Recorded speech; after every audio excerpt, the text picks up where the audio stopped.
Chapter 28. They emerged in the corridor. It was empty. The cat door clicked shut behind them. Holly turned to it at once, nudged it with a paw. It stayed shut. "Let me try," said Varjak. He pushed, but it wouldn't open. It had locked from the inside.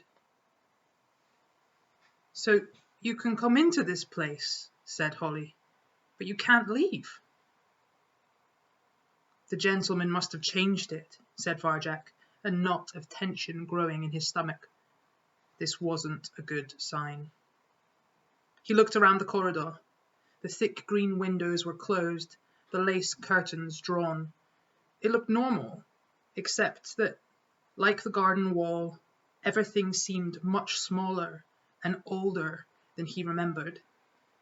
The faded rugs, the stuffy furniture. Compared to the city, it was more like a display in a shop window than a real place. The silence made it stranger still. There were none of the city sounds here. There was no one about, either.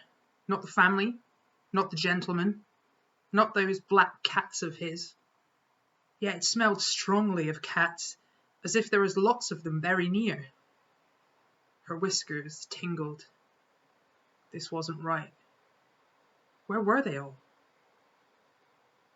Varjak and Holly shook the rainwater from their fur and moved stealthily along the hallway. At the top of the stairs, above the musty carpet, the Contessa's door was closed. Varjak pricked up his ears. He could hear something up there. A long, low, mewling noise. But further down the corridor, he thought he could hear cats talking. "I'll look upstairs," whispered Holly. "You check out down here, in case I find them. What do they look like?" Varjak paused. "A bit like me," he said, "but different. Be careful. Run if you see a man or two black cats. They're dangerous." Holly headed up the stairs. Varjak edged along the corridor. He tried to empty his mind of thoughts, as Jalal had said, so he could shadow walk. But it was no good. The thoughts kept coming. Where were the family? Were they all right? Would they be glad to see him? Or had they forgotten about him already? He could clearly hear voices now coming from the front room. The door was half open. He crept up to the edge, where he couldn't be seen, and peered in. There they were! The Mesopotamian Blues, alive and well! Relief flooded through him. He wasn't too late. He hadn't let them down. There was no sign that they'd been hurt, no sign of the gentleman or his cat.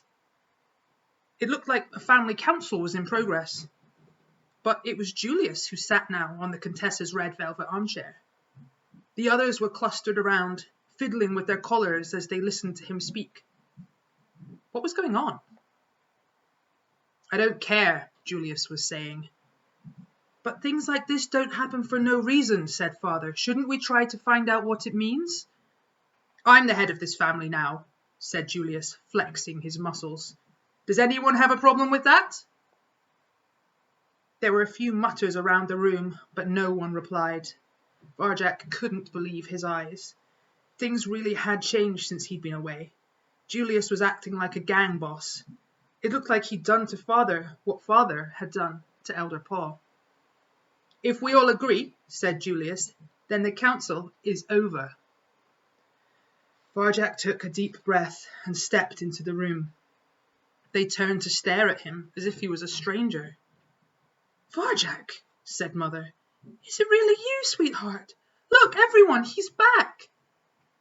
At once they cleared a space for him, surrounded him with silver blue fur and green eyes. "Varjak Paw, we thought you were lost forever. He's grown, hasn't he? Welcome home, Varjak." Home. Finally, he was home. He looked around the family circle. They were purring and beaming at him.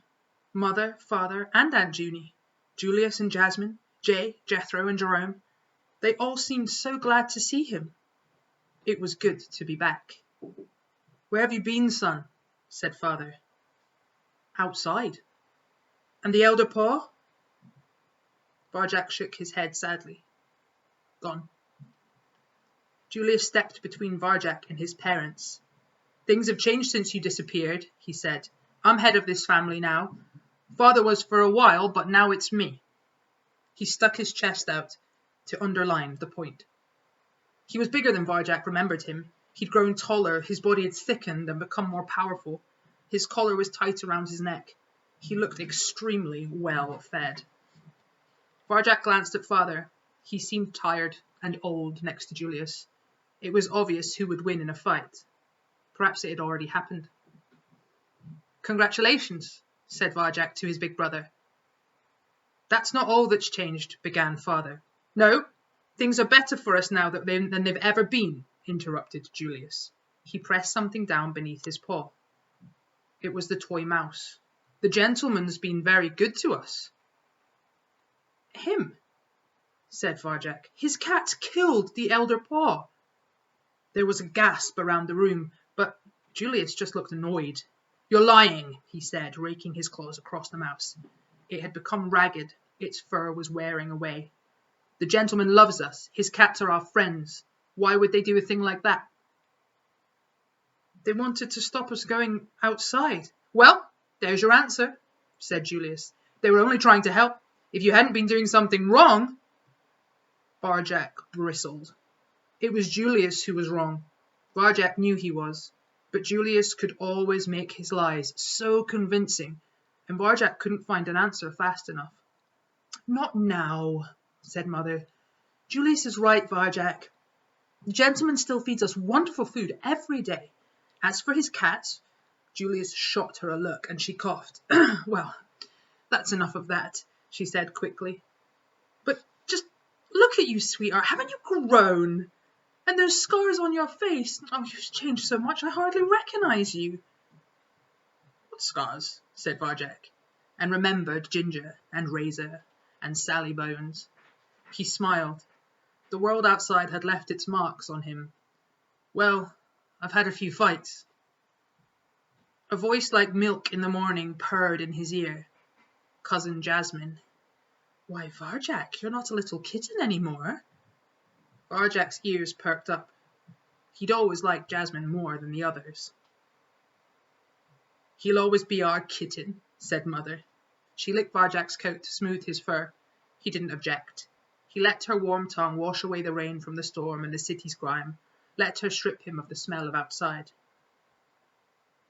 That's right, said Julius, glowering at Jasmine. He's still a kitten. So what's it like outside? Said Jay. What happened to your collar? Said Jethro. And how'd you get those scars? Said Jerome. I'll tell you, said Varjak, though Julius was now glowering at them. I'll tell you everything.